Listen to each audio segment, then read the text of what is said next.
Hello friends. आज हम बात करते हैं ख्वाहिश बादशाह बनने की। एक दरवेश और उसका कम सन चेला शहर से दूर किसी जंगल में रहते थे। दरवेश आम तौर पर याद खुदा में मसरूफ रहता था और चेला आस पास की बस्तियों से भीख मांगकर इसकी खिदमत किया करता था। दरवेश का दिल इंसानियत के दर से लबरेज था और वो सुबह शाम इंतहाई सोजो गदा के साथ ये दुआ किया करता था, मेरे परवरदिगार, मैं एक बेबस और बेवसीला इंसान हूँ और तेरे बंदों की कोई खिदमत नहीं कर सकता, लेकिन अगर तू मुझे बादशाह बना दे तो मेरी जिंदगी का हर सांस भूखे और नंगे इंसानों की खिदमत के लिए वक्त कर दूंगा। मैं यतीमों, बेवाओं और नादार लोगों की सरपरस्ती करूंगा। मैं मोहताजों के लिए लंगर खाने खोलूंगा। मैं अदल व इंसाफ का बोलबाला करूंगा। रिश्वतखोर और बददियान अहलकार को इबरतनाक सजाएं दूंगा। मजलूम मुझे अपनी ढाल समझेंगे और जालिम मेरे नाम से कांपेंगे। मैं नेकी और भलाई को परवान चढ़ाऊंगा। कम सम चेले को ये यकीन था कि किसी दिन मुर्शिद की दुआ जरूर सुनी जाएगी और इनके दिन भर जाएंगे। लेकिन वक्त गुजरता गया, चेला जवां हो गया और नेक दिल दरवेश में बुढ़ापे के आसार नजर होने लगे।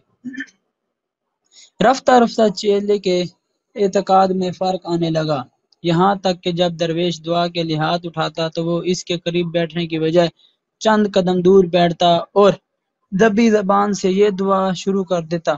मेरे परवरदिगार, अब मेरा मुर्शिद बूढ़ा हो चुका है, इसके बाल सफ़ेद हो चुके हैं, दांत झकड़े चुके हैं और बिनाई जवाब दे चली है। अब वो मौत मुझे तख्त की बजाय कब्र से ज्यादा करीब दिखाई देता है। अगर तुझे एक नेक दिल आदमी का बादशाह बनना पसंद नहीं तो मुझे बादशाह बना दे। मैं ये ऐद करता, मेरा हर काम अपने मुर्शिद की ख्वाहिशात के उलट होगा।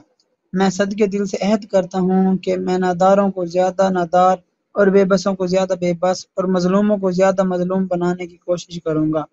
मैं चोरों और डाकुओं की सरपरस्ती करूंगा, शुरफा को जलील करूंगा और जलीलों को इज्जत की कुर्सियों पर बिठाऊंगा। मैं राशि और बददियानत अहलकारों की सरपरस्ती करूंगा। इब्तदा में ये होशियार चेला छिप छिप कर दुआएं किया करता था, लेकिन आहिस्ता आहिस्ता इसका हौसला बढ़ता गया और कुछ मुद्दत बाद उसकी हालत थी कि जब मुर्शिद दुआ के लिए हाथ उठाता तो वो भी इसके करीब बैठकर ही बुलंद आवाज में अपनी दुआ दोहरानी शुरू कर देता।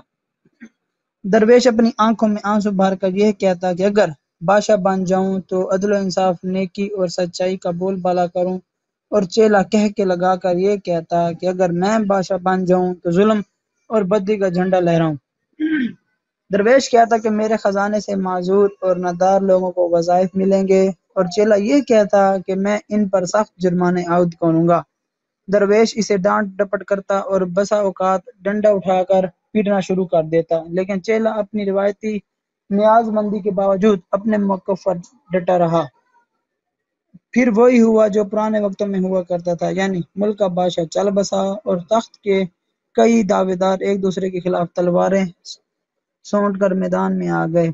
दरवेश वजीर ने रातों रात तमाम दावेदारों को जमा करके ये तजवीज़ पेश की कि अब मुल्क को खाना जंगी से बचाने की एक ही सूरत बाकी रह गई है, और वो ये है कि शहर के तमाम दरवाजे बंद कर दिए जाएं और अली और सबा बाहर से जो आदमी सबसे पहले मशरकी दरवाजे पर दस्तक दे उसे बादशाह तस्लीम कर लिया जाएगा।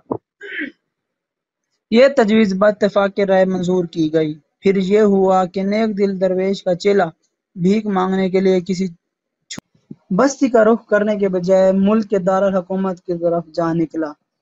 पड़ते ही इसने शहर के मशरकी दरवाजे पर दस्तक दी। पहरेदारों ने दरवाजा खोलकर इसे सलामी दी और उमरा से एक जुलूस की शक्ल में शाही महल की तरफ ले गए। नए बादशाह ने तख्त पर रौनक अफरोज होते ही ये हुक्म जारी किया कि मेरी सल्तनत में जितने दरवेश, फकीर और साधु हैं, इन्हें किसी तखीर के बगैर गिरफ्तार कर लिया जाए। इस हुक्म की तामील की गई, लेकिन खुशकिस्मती से नए बादशाह के मुर्शिद को किसी तरह यह पता चल गया कि इसका होशियार चेले की दुआ कबूल हो गई है और वो सरहद अबूर करके किसी दूसरे मुल्क में चला गया। इसके बाद जो हुआ वो किसी तशरीह या तबसरे का मोहताज नहीं। नए बादशाह ने पूरी मुस्तैदी और दयानतदारी के साथ अपने तमाम वादे पूरे किए। नहरों का पानी बंद कर दिया, कुएं और तालाब غلاظت سے بھر دیے گئے، چوروں اور ڈاکوؤں کو جیلوں سے نکال کر حکومت کا کاروبار سونپ دیا گیا، نیک خدا پرست انسانوں پر ظلم کی انتہا کر دی گئی۔ غرض ان دانش مندوں کو سر چھپانے کے لیے جگہ نہیں ملتی تھی، جنہوں نے ملک کی بھلائی کے لیے ایک گداگر کو تخت پر بٹھا دیا تھا۔ جب نئے بادشاہ کے مظالم اپنے انتہا کو پہنچ گئے تو عوام کے لیڈروں نے اس کا حسب و نصب معلوم کرنے کی ضرورت محسوس کی۔ سابق وزیر اعظم کی قیادت میں ایک وفد تلاش بسیار کے بعد بادشاہ کے مرشد کی خدمت میں حاضر ہوا اور اس سے فریاد کی کہ خدا کے لیے ہمیں اس بلائے ناگہانی سے نجات دلائیے۔ عمر رسیدہ درویش اپنے چیلے کے سامنے جانے سے گھبراتا تھا، لیکن ارکان وفد کی گریہ ورزری سے متاثر وہ یہ خطرہ مول لینے پر آمادہ ہو گیا۔ جب وہ دربار میں حاضر ہوا تو بادشاہ سلامت کو اپنے پیر و مرشد کی طرف دیکھتے ہی اپنا ماضی یاد آ گیا اور اس نے مرغوبیت کے احساس سے مرغوب ہو کر کہا، پیر و مرشد فرمائیے، میں آپ کی کیا خدمت کر سکتا ہوں؟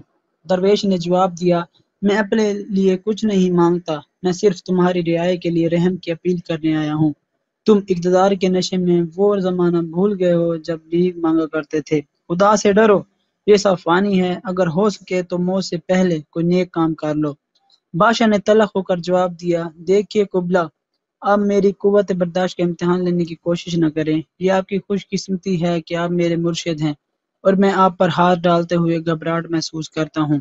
آپ مجھے جی بھر کر گالیاں دے سکتے ہیں، لیکن خدا کے لیے ان لوگوں کے ساتھ کسی نیکی کا مشورہ نہ دیں۔ آپ کو یاد ہے کہ ہم دونوں ایک ہی وقت میں دعا مانگا کرتے تھے، پھر کیا وجہ ہے کہ آپ کی دعا قبول نہ ہوئی اور قدرت نے مجھے بادشاہ بنا دیا؟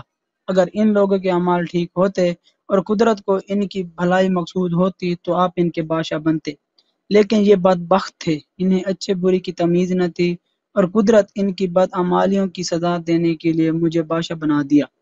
اب میں مرتے دم تک اپنے پروگرام پورا کرتا رہوں گا۔ اگر قدرت کو ان کی گریہ وزاری پر رحم آ جائے اور میری زندگی کے دن پورے ہو جائیں تو اور بات ہے، ورنہ میری طرف سے کوئی کوتاہی نہیں ہوگی۔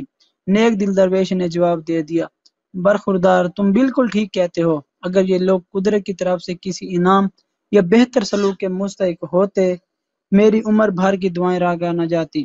یہ لوگ جنہوں نے میرے بجائے تمہارے سر پر تاج رکھ دیا ہے، اس قابل نہیں ہیں کہ ان پر رحم کیا جائے۔